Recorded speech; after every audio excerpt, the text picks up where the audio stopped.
November 12th, 1976, Inverness, Scotland. 36-year-old Renee MacRae and her 3-year-old son Andrew leave on a weekend trip, supposedly to visit Renee's sister. Later that night, their flaming vehicle is discovered at an isolated lay-by next to the A9, but Renee and Andrew have disappeared.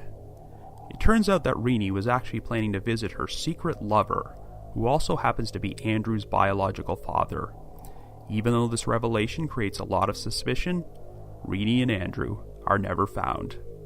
After that, the trail went cold.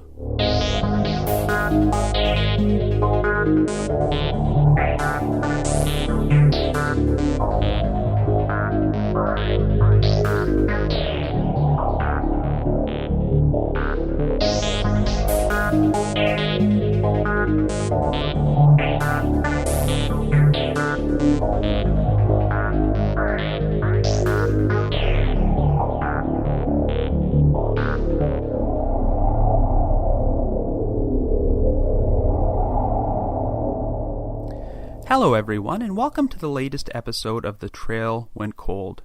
I'm your host Robin Warder, and today our podcast is going international again, as we will be featuring our very first mystery from the United Kingdom, the disappearance of Renee and Andrew MacRae, which took place in Scotland in 1976. This one is actually a request from a Scottish listener named Michelle, so thanks for this great suggestion, Michelle. Up until this point, the only case we've covered from outside North America has been the Australian disappearance of Eloise Worledge, so I think it's about time we examined another mystery from overseas. And besides, we have just passed the 40th anniversary of this particular disappearance, so I think the timing is perfect. I don't know how well known this case is in North America, but it's considered to be one of the most infamous unsolved mysteries in the history of Scotland. I myself did not have a lot of knowledge of this case before it was requested, but when I started researching it, I quickly found myself trapped inside the rabbit hole, and hopefully you will too. But before we get started, let's take a brief moment to get some business out of the way. The Trail Went Cold is a weekly podcast which alternates between our regular full-length episodes like this one, and 15 to 20 minute minisodes about smaller scale cold cases which don't have as much material. We deliver either a new full-length episode or a new mini-sode every Wednesday. We're currently available for download on several platforms, including iTunes, Stitcher, and Google Play Music. So if you like this podcast, be sure to subscribe to it. If you give us a rating or a review at any of these sites, you're opening the door for us to get more exposure and garner us new listeners.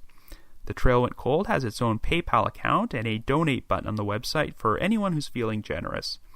If there's anyone out there who feels like making a donation, we would greatly appreciate it, and we will be happy to give any of our wonderful donors a shout-out on a future episode.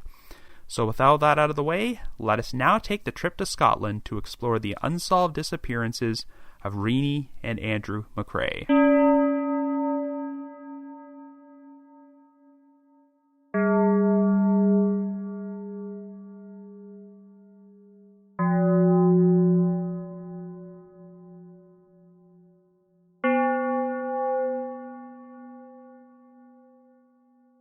Our story begins in Inverness, Scotland in 1976. Our central figure is 36-year-old Christina MacRae, who goes by the name Renee. Renee's husband is Gordon MacRae, who, along with his brother, runs the family business, a $1 million building firm called Hugh MacRae & Company. The couple have 2 sons, 9-year-old Gordon Jr. and 3-year-old Andrew.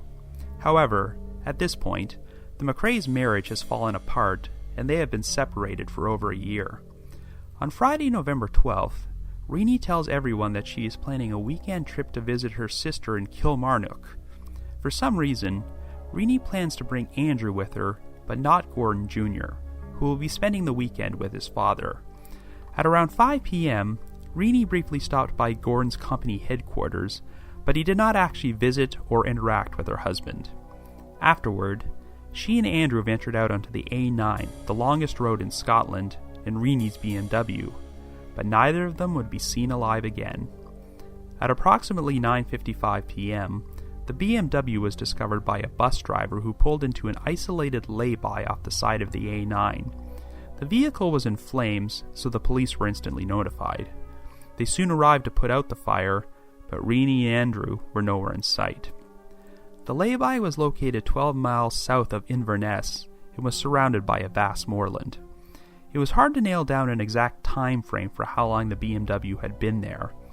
Even though it was discovered at 9:55, a railroad engineer would later tell authorities that he saw the burning vehicle at around 8:50 when his train passed through the area.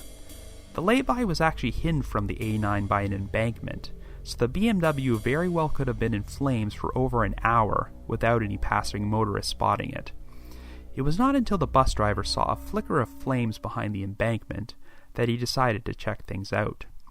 Even though the last official sighting of Renee took place at 5 o'clock, there were actually sightings of the BMW parked in another lay-by between 7 and 8 o'clock. This lay-by was located next to the Mealmore Hotel, located 7 miles south of Inverness. Even though Renee had packed an overnight bag and Andrew's pushchair into the trunk before they left, they were also missing. The only piece of evidence to be found inside the BMW's charred remains was a blood-stained rug, and testing would later determine that the blood type matched Renee.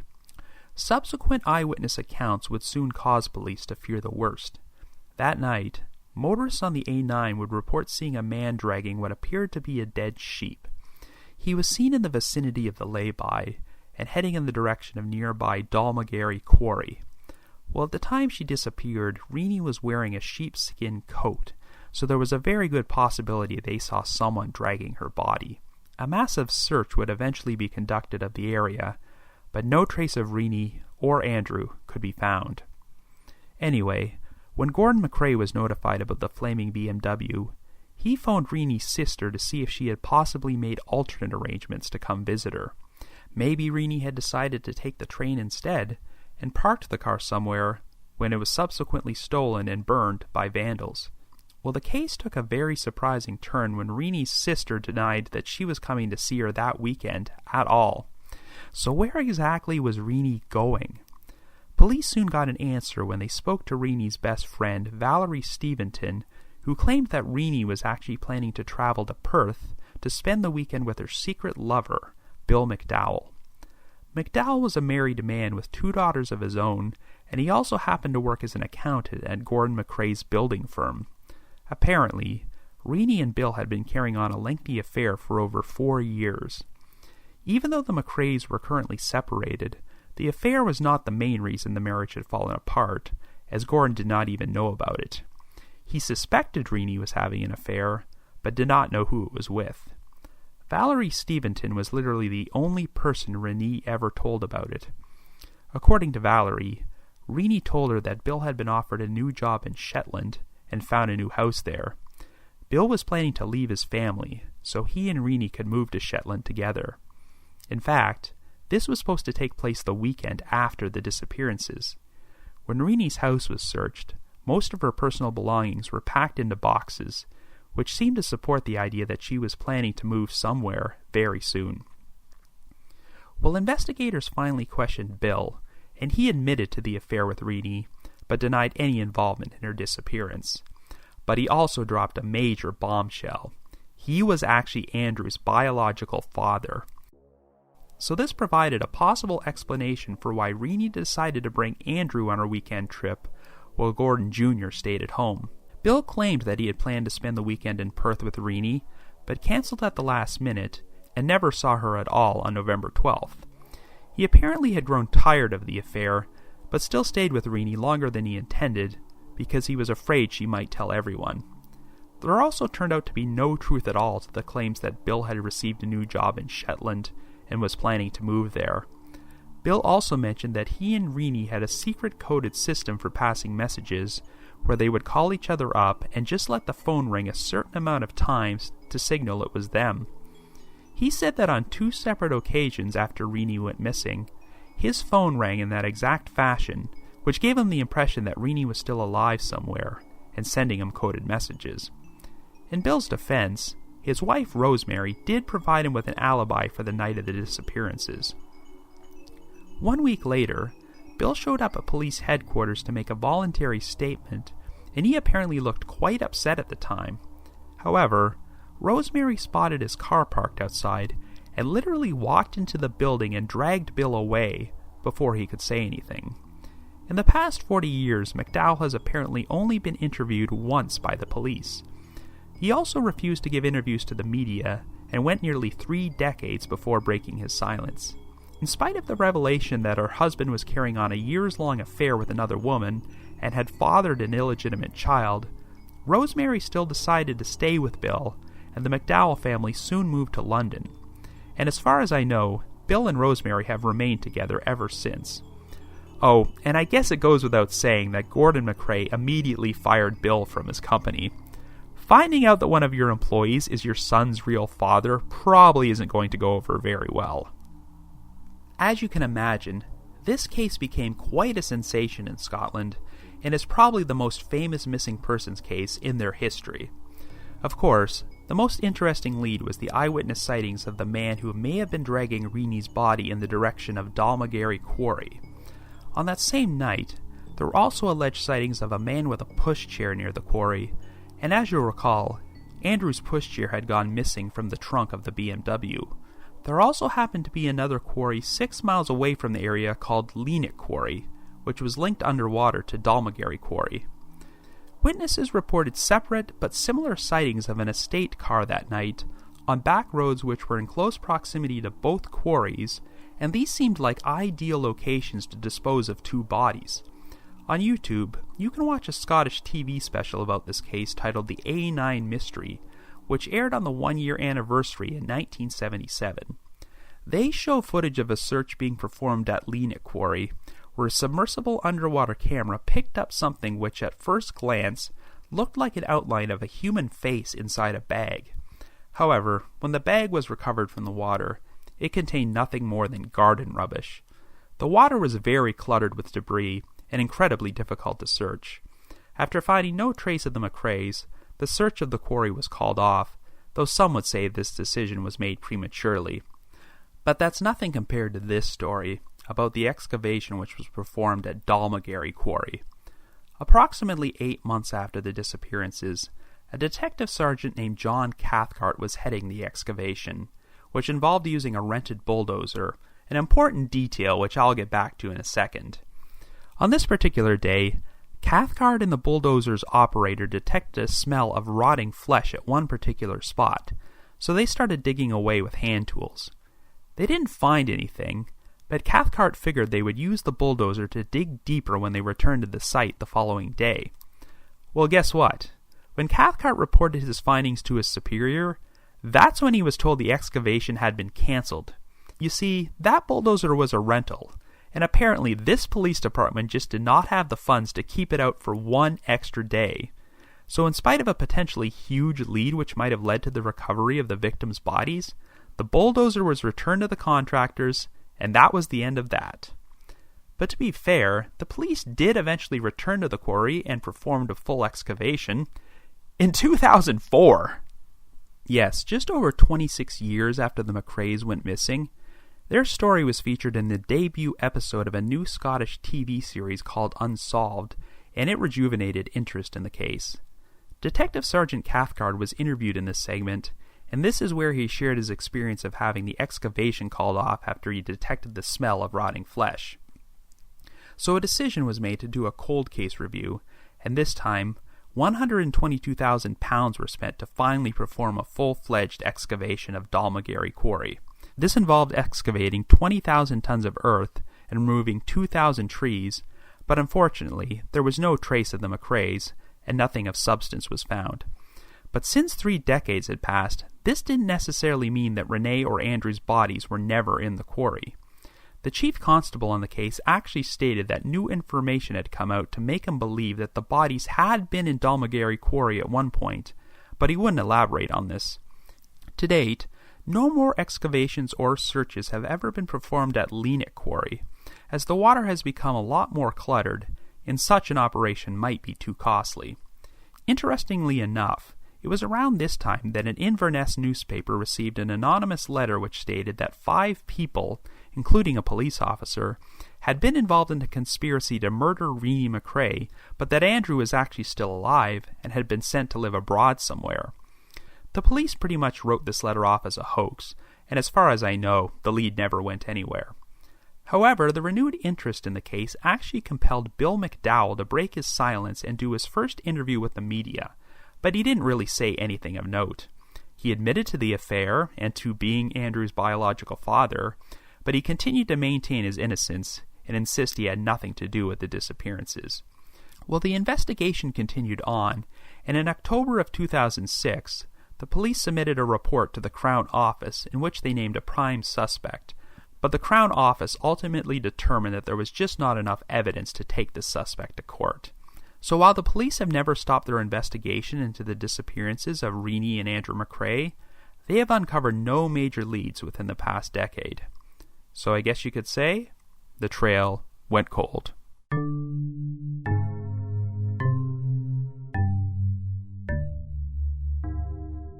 But there is one amateur sleuth out there who has taken a special interest in this case and really wants to solve it. He is an elderly farmer from the area named Brian McGregor, who watched the Unsolved TV episode in 2004 and became quite troubled by this story. After the police completed their excavation of Dalmagary Quarry, McGregor became convinced that they didn't do a thorough enough job, and he believed that the bodies of Renee and Andrew MacRae could have been buried under an area of land near the quarry, rather than the quarry itself. McGregor went so far as to contact the police and the owners of the quarry, offering to provide use of his own personal excavator to perform another dig, but he was denied permission to do this. However, McGregor soon changed his tune and decided that the bodies might actually be buried under a section of the A9. After running newspaper ads urging anyone to come forward with information, McGregor was contacted by two men who were working on a construction project on the A9 back in 1976. The morning after Renee's BMW was discovered, these men noticed that some road foundations they were working on had been disturbed. It looked to them like someone had dumped fresh rubble over a portion which had been flat the last time they saw it. Well, McGregor personally commissioned and paid for a survey using ground-penetrating radar, and he claims that anomalies were detected under a specific spot on the A9, which he marked with a yellow circle for a photo in the newspaper. A metal detector also recorded a signal near this spot, and McGregor thinks it might have picked up Andrew's missing pushchair. But thus far, McGregor has been unable to convince anyone to perform a dig at this location, as police do not believe the bodies are buried there. It should be mentioned that Brian McGregor has quite a reputation in the area for being an outspoken eccentric, and you can see this is true if you visit his website, brianmcgregor.com. McGregor seems to imply that the police might be deliberately covering something up, and surprisingly, it seems that some of his suspicion is not directed at Bill McDowell, but Gordon MacRae. McGregor got in touch with John Cathcart, who told him that after his superiors cancelled the excavation of Dalmagary Quarry in 1977, he went to see Gordon MacRae. According to Cathcart, Gordon offered the services of his own construction crew from his building firm to perform their own excavation. But for whatever reason, this plan never went through, and whenever Cathcart attempted to contact Gordon to follow up, he never got back to him. So now that we've named the potential suspects, I guess the brunt of my analysis will be theorizing about who the real perpetrator of this crime may be. Sadly, I think there's zero doubt that Renee and Andrew were both murdered on the same night they disappeared, and there's no chance they're still alive today. It's just a matter of finding their bodies. So the big question is who killed them. Could it have been Gordon MacRae, Bill McDowell, or some unknown third party that we don't even know about? Well, the big complication here is that Gordon and Bill supposedly both have alibis for the night of the disappearances, although the details about them are very vague. All I've learned is that Gordon was supposedly with other people that night, and that Rosemary McDowell provided her husband with an alibi. As far as I know, it doesn't look like the police were able to poke any substantial holes in either of their alibis, but if neither of them are guilty, then who could the real perpetrator be? Could Renee and Andrew have possibly crossed paths with some random psycho? Well, here's an interesting development. In 2011, an elderly man named George Urquhart came forward to tell authorities that he believed the killer was an acquaintance of Bill McDowell's. Apparently, this man was away from his home on the weekend the MacRaes went missing, and when he returned, he said some suspicious remarks which made Urquhart believe he might be responsible. This suspect was questioned by police, and not only did he deny Urquhart's allegations, but he claimed he didn't even know Bill McDowell at all. Indeed, Urquhart does admit that he holds a personal grudge against this suspect, so a lot of people doubt he is telling the truth. This particular lead has never really gone anywhere, but it does open up an interesting possibility. If Gordon MacRae and Bill McDowell both had airtight alibis and were unable to perform the murders themselves, could either of them have hired someone else to do it? I suppose I probably wouldn't take this idea as seriously if there weren't allegations of a police cover-up, but keep in mind that the main driving force behind this theory is Brian McGregor, an amateur sleuth who is known for having very eccentric viewpoints. I think a lot of these conspiracy ideas were fueled by John Cathcart and his claims that the police decided to end the excavation of the quarry after he detected the smell of rotting flesh. This story might very well be true, and if it is, it doesn't make the police look too good. But isn't it possible that they did this simply because they were major penny pinchers, not because they didn't want the bodies to be found? Because honestly, I really don't see the motive for a police cover-up here. I just don't know why the police would be so invested in sweeping the murder of a mother and her 3-year-old child under the rug. And I certainly don't believe that anonymous letter which claimed that 5 people, including a police officer, conspired to murder Renee and sent Andrew to live somewhere under a new identity. Unless Renee MacRae had a history of crossing paths with law enforcement or trying to expose corruption or something, I just don't see what they would have to gain by covering up her death. The only possible explanation might be if Gordon MacRae was paying them off or something, because he was a pretty wealthy and influential man in the area. Yet the only people who seem focused on pointing fingers at Gordon are Brian McGregor and John Cathcart, who claims that Gordon blew off the idea of using his own diggers to excavate the quarry. Is that story true? Possibly, though that seems to be the only suspicious allegation I've ever seen towards Gordon. It is true that Gordon would have had a motive to do this. Yes, his marriage to Renee was pretty much over, and it sounds like he had come to terms with the fact that she had been having an affair, even though he wasn't sure who it was with. In spite of their issues, Gordon still seemed to speak pretty highly of his wife. Gordon claims he didn't find out he was not Andrew's biological father until after the disappearances, but if he somehow found out this beforehand, that might have been the kind of thing which could set him off and cause him to commit murder. But even if he was angry at Renee, would Gordon be cold-blooded enough to kill a 3-year-old child as well? If he learned that Andrew was technically not his son, then I guess it's possible that he wouldn't want him anymore. But still, Gordon had spent 3 years believing Andrew was his son, and raising him as his own. It would take a pretty sociopathic person to suddenly decide that killing the child was the best option. It sounds like Gordon felt pretty betrayed when he discovered his own company accountant had been involved with Renee, so maybe he thought that exposing the affair and directing all the suspicion towards Bill McDowell was a satisfying form of revenge. But there's also a possible financial motive here.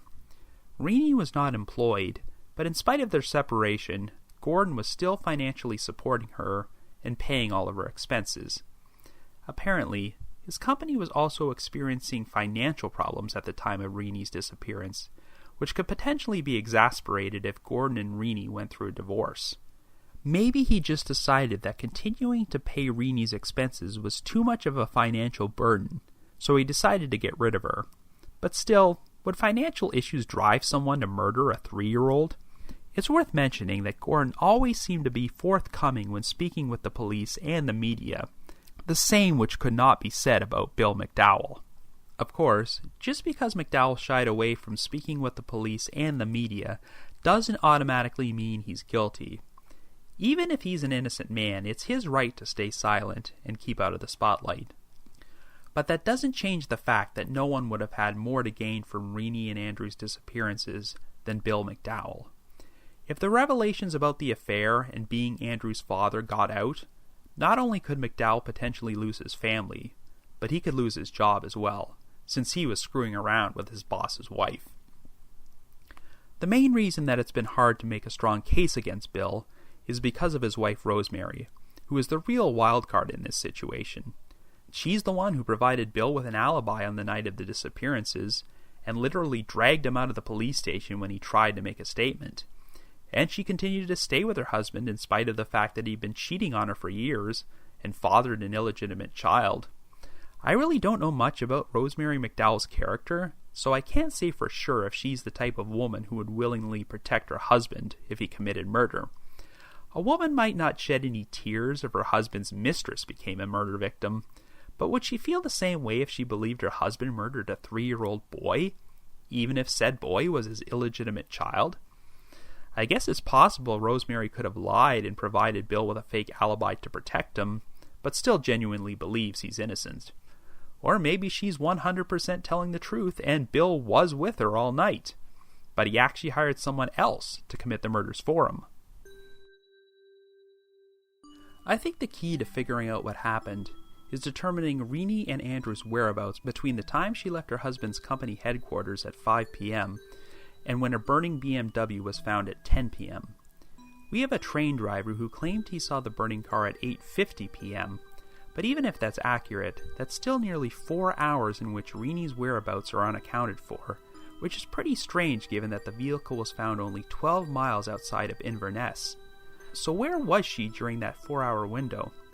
Well, we also have the sightings of the BMW parked at the lay-by near the Millmore Hotel between 7 and 8 o'clock. If those sightings are accurate, then I think that leans against the idea of Gordon MacRae being involved. I just don't see any reason for Renee and Gordon, two people who probably interacted with each other on a daily basis, to meet at a hotel 7 miles out of town. No, this definitely points to her having a secret rendezvous with someone else, namely Bill McDowell. Maybe they were planning to meet there before they made their alleged weekend getaway to Perth, even though Bill has always claimed that he cancelled their getaway and never saw Renee that night.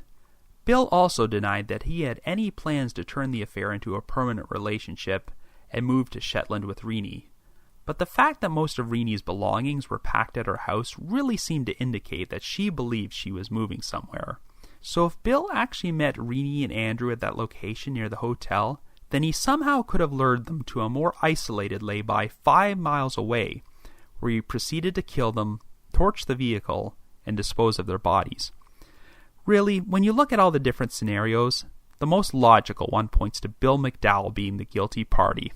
I just find it very telling that Renee decided to take Andrew along on this trip, because why would a woman take a child along with her on a weekend getaway with her lover, especially when she could have left Andrew behind with Gordon? This points to one of two things.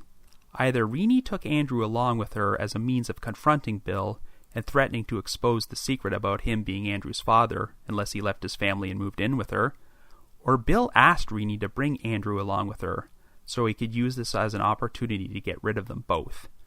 I think it's probably the second scenario, because according to Renee's friend Valerie Steventon, Renee wasn't overly enthused about the weekend getaway, since she was busy packing up her house and preparing for the alleged move the following weekend.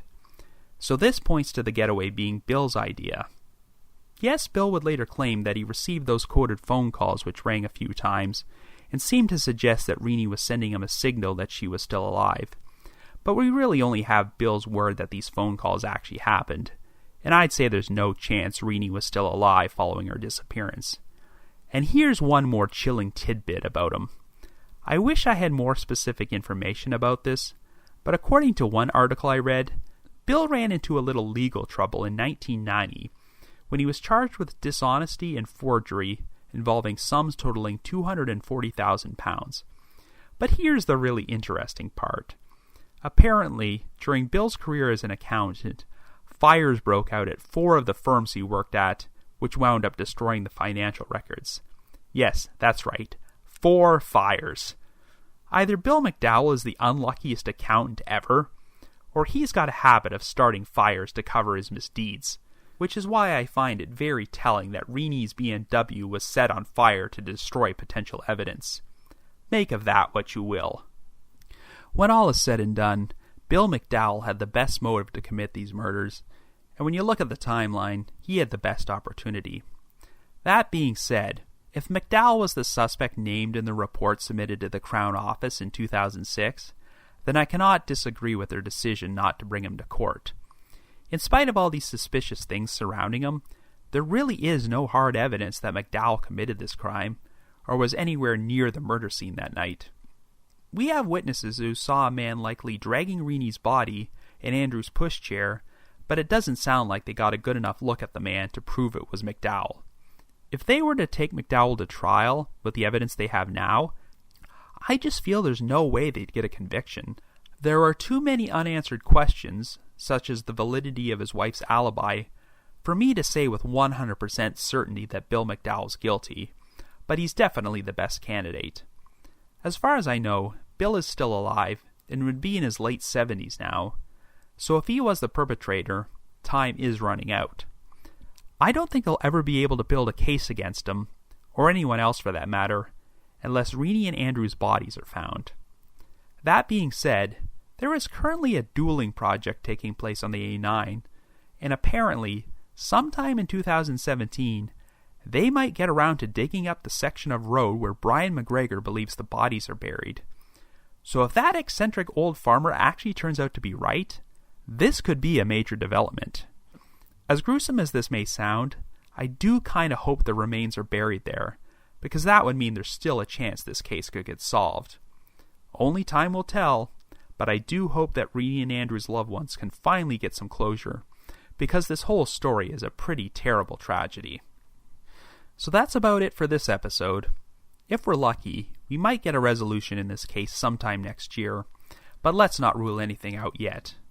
So if you have any hard information about the disappearances of Renee and Andrew MacRae, or if you know for certain where their bodies might be buried, please contact the appropriate authorities. But if you just have your own theory about what happened, I'd love to hear from you. Feel free to leave me a comment or send me an email at robin.warder@icloud.com. That's robin.warder@icloud.com.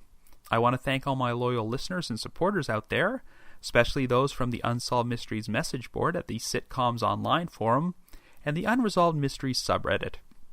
A big thank you to McGill Foote, who edits and assembles this podcast together for me. And of course, a big shout out to Vince Nitro, who composes the eerie music you hear on every episode.